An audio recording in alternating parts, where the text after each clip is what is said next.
साथियों नमस्कार। आप सभी का मेरे चैनल में फिर से स्वागत है।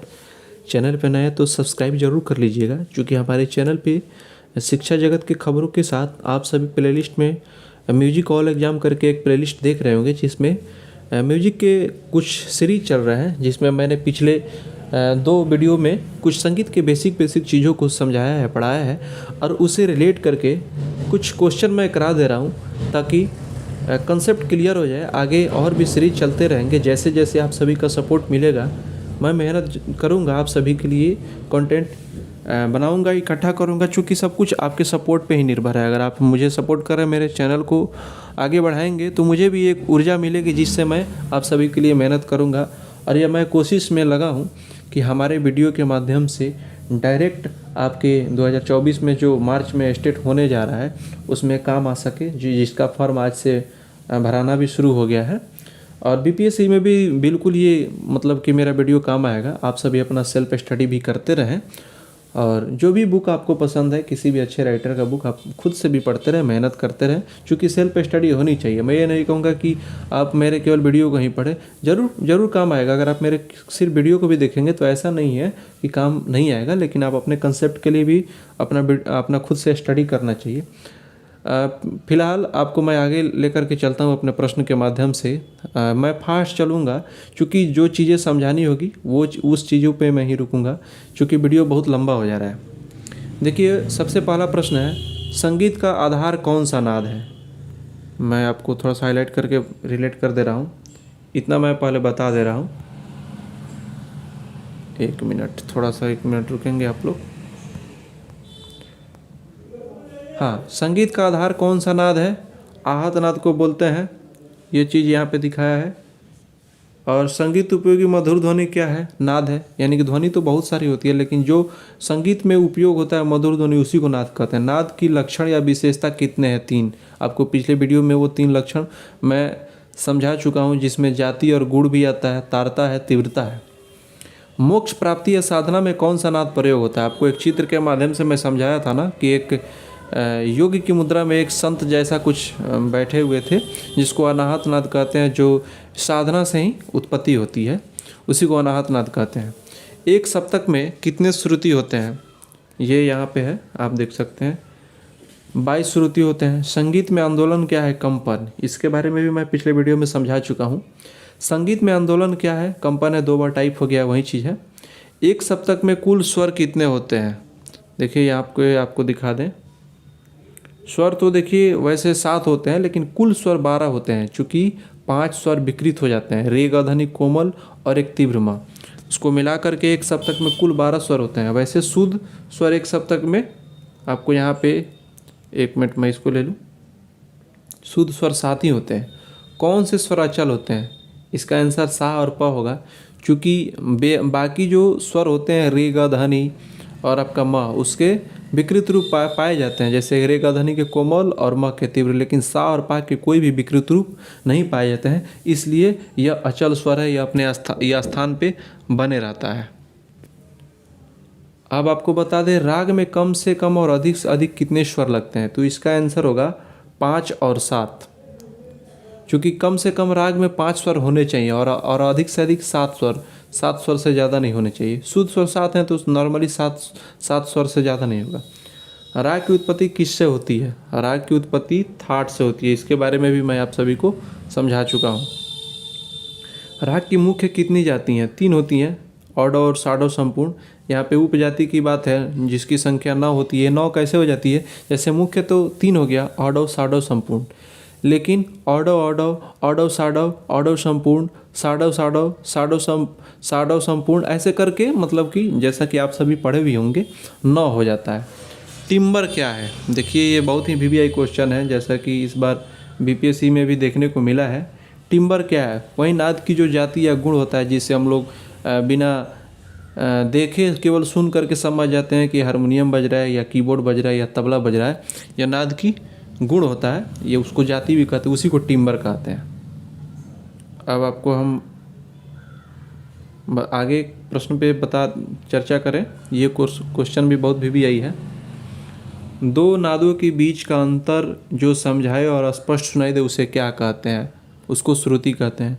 थोड़ा सा आप लोग खुद से भी समझने का कोशिश करेंगे, कहीं कहीं मिस टाइपिंग हो गया है, क्योंकि खुद से टाइप करना, प्रश्न बनाना थोड़ा सा कठिन हो जाता है, उसमें थोड़ी बहुत त्रुटियां हो जाती है, जिसको आप सभी इग्नोर करके खुद से भी समझने का प्रयास करेंगे और सपोर्ट बनाए रखें। मैं कोशिश करूँगा और भी बेहतर डे बाय डे होते जाए। पश्चिमी संगीत में श्रुति को क्या कहते हैं? पश्चिमी संगीत में जो हमारे यहाँ श्रुति कहा जाता है उसको माइक्रोटोन कहा जाता है। श्रुति शब्द का सर्वप्रथम किस ग्रंथ में उल्लेख हुआ? उसका उल्लेख सर्वप्रथम भरत भाष्य में हुआ। देखिए, कुछ दोस्त कहेंगे कि सारनाथ चतुष्टयी जो हुआ था उस समय भी नाट्य शास्त्र में श्रुति शब्द का उल्लेख हुआ था। आपको बता दें, वहाँ पे स्वर व्यवस्था को व्यवस्थित करने के लिए श्रुतियों का संख्या निकाला गया था। वहाँ पे ये बात हुआ था, सारनाथ चतुष्टयी हुआ था, लेकिन सबसे पहले श्रुति शब्द का केवल शब्द का उल्लेख भरत भाष्य में हुआ था। ये नारद का लिखा हुआ है, आप सभी इस पे ध्यान देंगे। नारद कृत भरत भाष्यम, 1 मिनट आप लोग बने रहेंगे। सॉरी, ये इस प्रश्न पे भरत भाष्यम शायद दूसरे राइटर का है। नान्यदेव का लिखा हुआ है, सॉरी, इसके लिए क्षमा चाहूँगा। अगर आप नोट किए होंगे तो भरत भाष्यम के राइटर नान्यदेव है, इसको आप लोग नोट कर लेंगे। देखिए, मानव शरीर में श्रुति उत्पत्ति के कितने स्थान हैं? 5 स्थान है। मानव शरीर में श्रुति के, और ये मानव शरीर से श्रुति उत्पत्ति के कुछ आप लोग समझ रहे हैं। देखिए, ऐसा माना जाता है, विद्वानों का कहना है कि हमारे शरीर में ही नाभि के अंदर, जैसे कि आप लोग सोचते हो, देखे सुने होंगे, समझे होंगे, कुछ लोग बोलते हैं, योग पुरुष लोग बोलते हैं कि साधना में एक ऐसी शक्ति होती है जो बाहरी दुनिया को आदमी आंख बंद करके देख लेता है और ध्यान में वो शक्ति होती है। तो हमारे अंदर भी एक ऊर्जा है जो वो साधना से ही, जिसको अनाहत नाद के माध्यम से मतलब कि प्राप्त किया जा सकता है, उसी स्थान को मतलब कि नाद उत्पत्ति का स्थान से रिलेट किया गया है। इसको डीपली अगर आप लोग कोई ग्रंथ पढ़ेंगे उसमें ये चीज़ का जिक्र भी है। तो बस इतना समझिए शॉर्टकट में कि मानव शरीर के अंदर से भी श्रुतियों का उत्पत्ति हो जाता है। उसी को ग्रंथकार लोग जो विद्वान हुए हमारे संगीत को, उन्होंने रिलेट करके बताया है। तो 5 स्थान बताया है, जिसको जो स्थान है नाभि कमल, जिसको नाभि बोलते हैं, उसके बाद में हृदय से, उसके बाद में कंठ से, और उसके बाद में तालु से, और उसके बाद में मुख से, यानी कि मुख से। इन सभी के माध्यम से हम लोग नाद की उत्पत्ति कर सकते हैं, यानी कि संगीत के लिए उपयोगी जो मधुर ध्वनि है इसके माध्यम से कर सकते हैं। अलग अलग विद्वान अपना अलग अलग मत दिए हैं। जैसे सारंगदेव और भरत व मतंग के अनुसार नाद की उत्पत्ति के स्थान उन्होंने भी 5 माना है, जिसमें से आपको सारंगदेव और मतंग उन्होंने सेम माना है।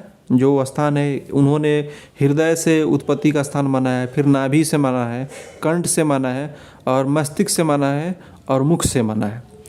और आपको ये नारद कृत संगीत रत्नाकर ग्रंथ में नारद के द्वारा लिखा हुआ एक ग्रंथ है संगीत मकरंद, जिसमें आपको नाखून से और वायु से, चर्मज से, लौहज से, यानी कि चर्मज यानी कि औनद बादों से, लौहज यानी कि जिसमें घन बाद जो नहीं होता है उससे, और शरीर से, मानव का जो कंठ है ना, उसकी बात हो रहा है। ये कंठ के माध्यम से जो उत्पत्ति होती है उसको इन्होंने माना है। अब आपको ये बता दें, पाणिनि के अनुसार नाद की उत्पत्ति के स्थान 8 हुए हैं। पाणिनि के अनुसार थोड़ा सा बढ़ जा रहा है। ये क्या बढ़ रहा है? जैसे उन्होंने कि हृदय से माना है, कंठ से माना है, मुर्दा से माना है, शरीर का ये भी अंग होता है, जिह्वा मूल यानी कि जीभ के माध्यम से, दांत के माध्यम से, नाक के माध्यम से, होठ के माध्यम से, और जो तालु होता है इसके माध्यम से उन्होंने नाद की उत्पत्ति का स्थान माना है। आपको कुछ कंसेप्ट अगर बाई द वे छूटा होगा तो मैं प्रश्न के माध्यम से भी समझाने की कोशिश कर रहा हूँ। जैसे कुछ चीज़ों को मैं अपने पिछले दोनों वीडियो में समझा दिया हूँ। ये सभी संगीत के कुछ बेसिक चीज़ हैं। धीरे धीरे और भी हम लोग अच्छे चीज़ों को पढ़ेंगे। देखिए, यहाँ पे विद्वान नहीं होना है, लेकिन उतना चीज़ ज़रूर मैं पढ़ा दूंगा आप सभी को जो आपके एग्ज़ाम में डायरेक्ट काम आएगा। बाकी विद्वान बनना है तो उसकी कोई अंत नहीं है, आप लोग खुद सेल्फ स्टडी भी कर सकते हैं। सभी लोग पढ़ रहे हैं, हम भी पढ़ रहे हैं, आप सभी भी पढ़ सकते हैं। नॉलेज की कोई सीमा नहीं है, लेकिन हमारे वीडियो के माध्यम से अगर आप थोड़ा बहुत भी मेहनत कर देंगे तो आपका एग्ज़ाम ज़रूर क्रैक हो सकता है।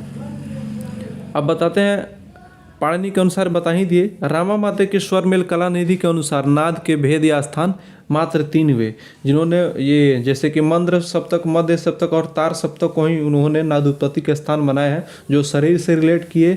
मंद्र सप्तक को हृदय से और मध्य सप्तक को कंठ से यानी कि नॉर्मली जो मध्य सप्तक में गाते हैं, और तार सप्तक को मस्तिष्क से, क्योंकि तार सप्तक में बहुत जोर लगता है उसमें, मतलब कि एकदम आप जैसे तार सप्तक के स्वर गाते हैं तो लगता है कि माथा पे जोर पड़ रहा है, इस हिसाब से उन्होंने शायद रिलेट किया है मस्तिष्क से।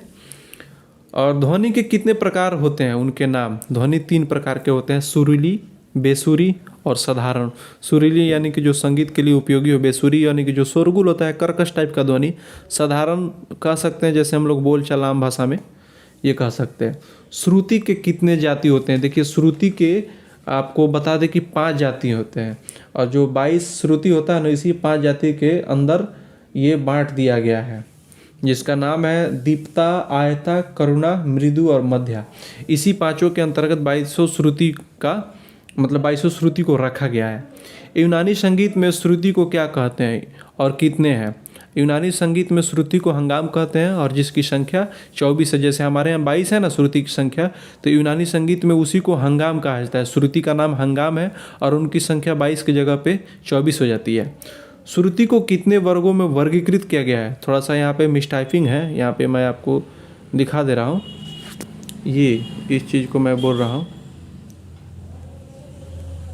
यहाँ पे देख सकते हैं मिसटाइपिंग है, उसको आप लोग खुद से भी समझ सकते हैं, क्योंकि छोटी छोटी गलतियाँ हो जाती हैं।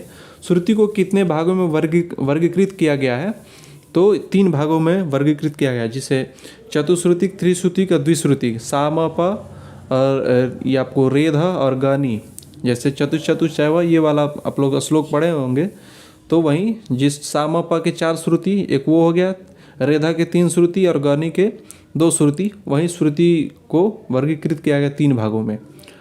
और आपको यहाँ पे बता दें, थाटों के नाम से उत्पन्न राग को क्या कहते हैं, आश्रय राग कहते हैं। जैसे कि अपने ही नाम से, थाट के अपने ही नाम से जो राग उत्पन्न होते हैं उसे आश्रय राग कहते हैं। ये 10 होते हैं, आप लोग 10 थाट का नाम पढ़े होंगे, भैरवी, असावरी, मारवा, खमा, ये सब। तो जो अपने ही नाम से, जैसे भैरवी थाट भी है और भैरवी राग भी है, तो ये आश्रय राग हो गया। आश्रय राग कितने होते हैं आगे मैं बता ही दिया हूँ, 10 थाट होते हैं। और 22 श्रुतियों के नाम अब हम लोग देख लेते हैं। नॉर्मली मैं यहाँ पे वीडियो के माध्यम से ये यहाँ पे दिखा दिया हूँ, ताकि अगर आप किसी को नोट करना हो तो नोट कर लेगा, तो एग्जाम में बहुत काम आता है ये चीज़।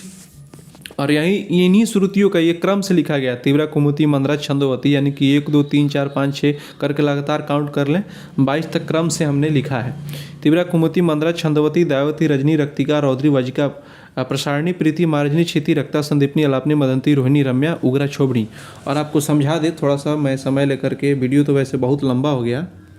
देखिए ये जो, जैसे कि एक समझा दे रहा हूँ एग्जाम्पल के लिए, तीव्रा, कुमुति, मंद्रा, छंदोवती, ये 4 श्रुतियों को ले लिए।